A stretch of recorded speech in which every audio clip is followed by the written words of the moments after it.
I did the biggest winners. Now I gotta do the biggest losers from UFC 324. First off, we have Adam Fugit. He's probably getting cut from the UFC. That was probably the end of his career. At least as a UFC fighter, he'll probably never fight again under that banner. That is sad to see. Denzel Freeman.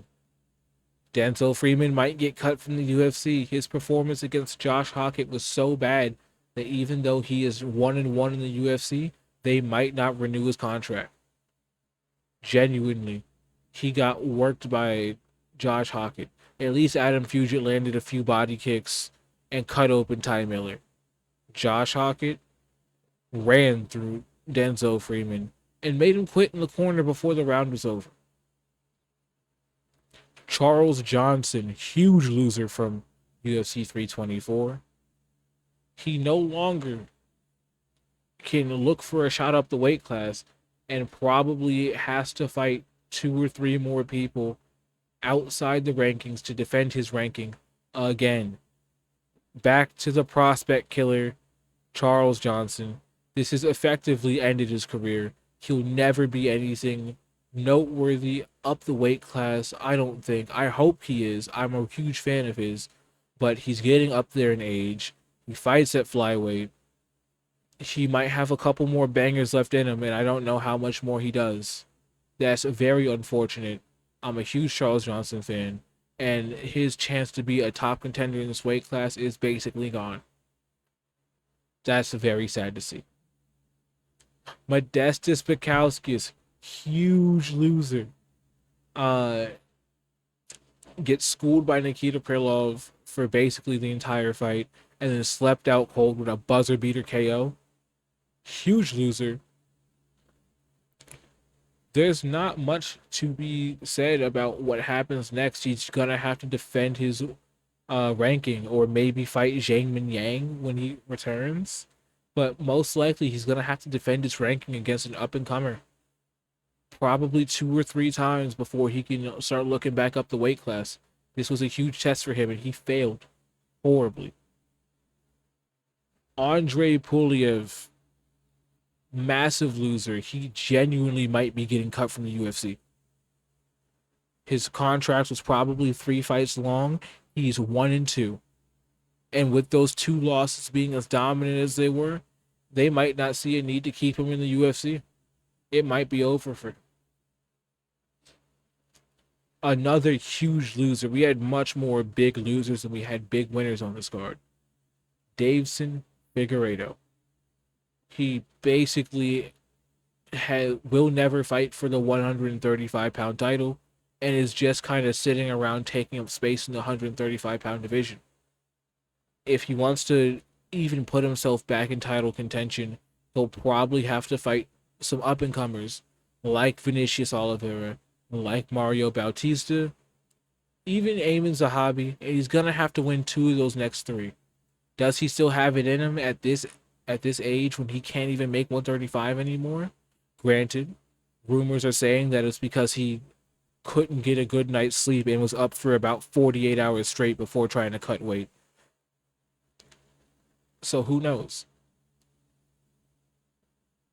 Arnold Allen, huge loser, basically went from 1 or 2 fights away from a title to about 4 to 5 fights away from the title, and he only fights once or twice every year. I don't think I've seen him fight 2 times in a year in a couple years. It's basically wraps for his career. I don't think he'll ever challenge for a belt, and that's sad because he's one of the best fighters of his generation. Rose Namajunas, now her career is in purgatory at 125 pounds. Where does she go from here? What does she do from here? The road back to a world championship opportunity is a very long, very hard one because she has history with a lot of these girls in the top five. She might have to wait out for a new generation of fighter. And that is unfortunate because Rose could have won that fight if she pressed a little harder, if she was in a little bit better shape. It was a very close and competitive fight. Derek Lewis, huge loser.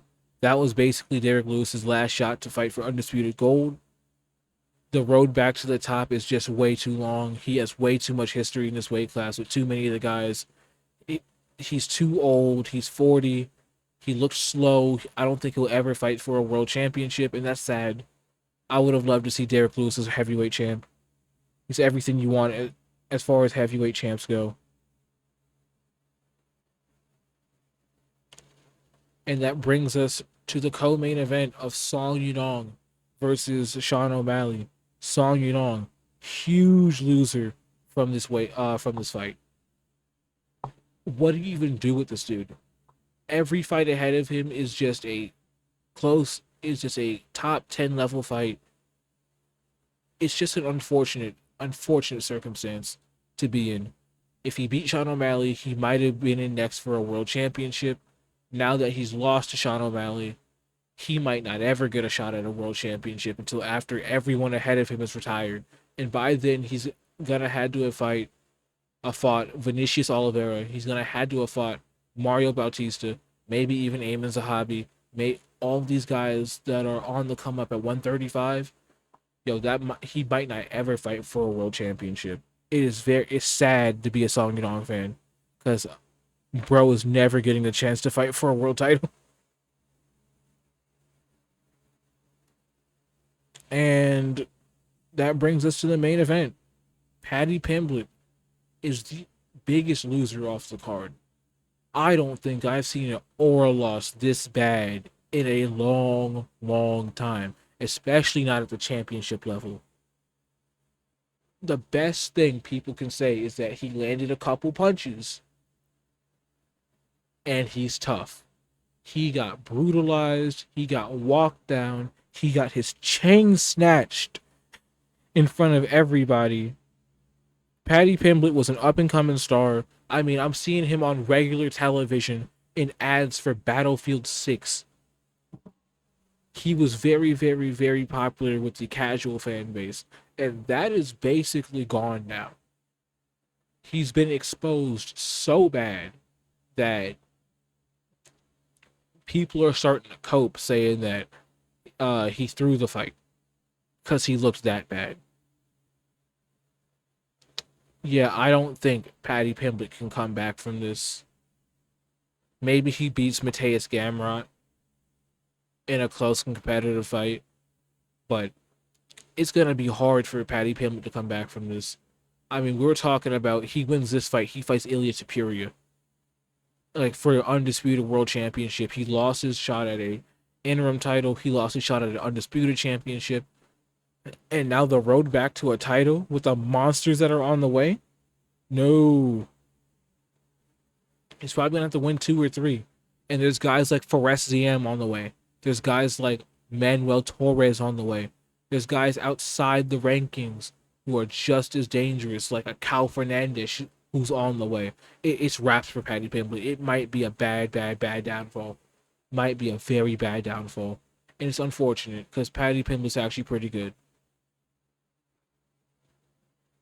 And that is actually the biggest losers of this card. Basically, everybody who lost in a very significant way to the point where their career is been set back years. Everybody who lost on this card has had their career set back at the very minimum 2 years. And you hate to see it. But someone's got to win and someone's got to lose. But if you liked what you saw, don't forget to like and subscribe. I'll be pushing out more content and starting the podcast very soon. We're looking at February 4th as the date for the start of the podcast. Be there.